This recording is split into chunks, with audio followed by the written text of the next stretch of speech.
आज करोड़ों लोग चिंतित हैं, परेशान हैं कि मैं किन रास्तों का चुनाव करूं जहां से मेरा मुकद्दर पूर्णतः संवर सकता है, लेकिन रास्ते नजर नहीं आ रहे। हमारे देश के बारे में आपने अक्सर कहा और सुना होगा कि भारत एक महान देश है, मेरा भारत महान। भारत महान तो है, लेकिन किन परिस्थितियों में महान है, कभी इस पे विचार करने की जरूरत सोची है आपने? हमारे देश की जो विरासत है ना, उसमें इंडिविजुअल लोग महान हुए, लेकिन एज अ सोसाइटी कभी लोग महान नहीं हो पाए। किसी एक यूथ को कैपिटलाइज करने से देश महान नहीं बनता। एक अच्छी सोच पूरे कंप्लीट यूथ के अंदर चली जाना तो उसको कहते हैं कि देश महान होता है। आप तमाम दिग्गजों को ऋषिकेश वाड़ा का प्यार भरा नमस्कार। मैं लगातार कुछ ना कुछ बेहतरीन वैल्यूएबल वीडियोस आपके लिए लेकर आता रहता हूं।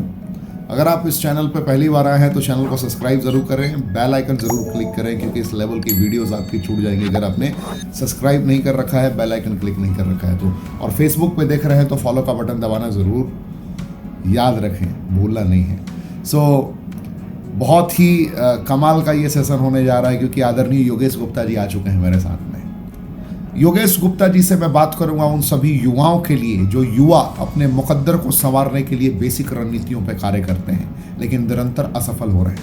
आज करोड़ों लोग चिंतित हैं, परेशान हैं कि मैं किन रास्तों का चुनाव करूं जहां से मेरा मुकद्दर पूर्णतः संवर सकता है, लेकिन रास्ते नजर नहीं आ रहे हैं।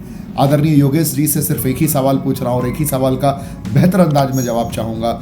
और शुरुआत जो उनके शब्द और शब्दावली का होगा भगवत गीता के एक बेहतरीन श्लोक के साथ होगा। उसके बाद वो जवाब देंगे, बताएंगे कि हिंदुस्तान के युवा, भारत के युवा कैसे अपने मुकद्दर को संवार सकते हैं, कुछ बेसिक रणनीतियों में बदलाव करके, कैसे बेसिक स्किल को अपने ज़िंदगी में सीखते हुए अपने मुकद्दर को संवार सकते हैं। इन सारी बातों से रूबरू आप होंगे अगले कुछ ही मिनटों में। आदरणीय योगेश गुप्ता जी आपको एक एक पॉइंट एक्सप्लेन कर देंगे इलस्ट्रेटिव में। सो चिंतित होने की ज़रूरत नहीं है, परेशान रहने की ज़रूरत नहीं है। और आपको अगर इस वीडियो से कुछ भी फ़ायदा हो, 0.1% भी कुछ वैल्यू ऐड होता हुआ नज़र आता है आपको, तो आप अपने तमाम मित्रों तक साझा जरूर करें।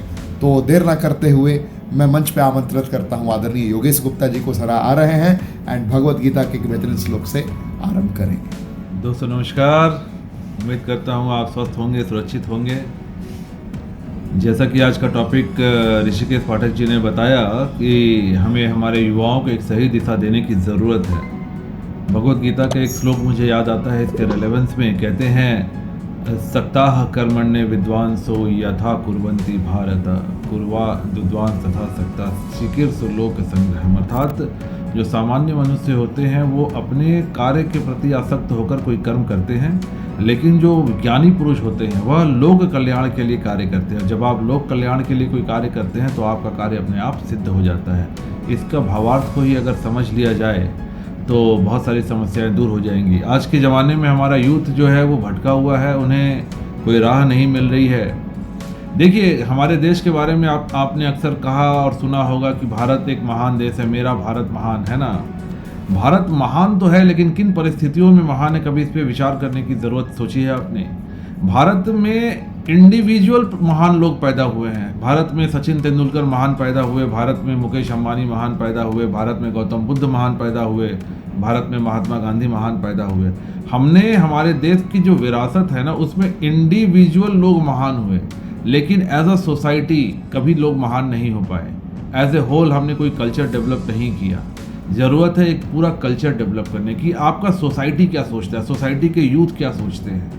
किसी एक यूथ को कैपिटलाइज करने से देश महान नहीं बनता। अगर ये एक अच्छी सोच पूरे कंप्लीट यूथ के अंदर चली जाना तो उसको कहते हैं कि देश महान होता है। आज अगर आप जापान की बात करें तो जापान में एक कल्चर डेवलप होता है कि जब रेड लाइट होती है तो रेड लाइट पे कोई भी बंदा सिग्नल क्रॉस नहीं करता।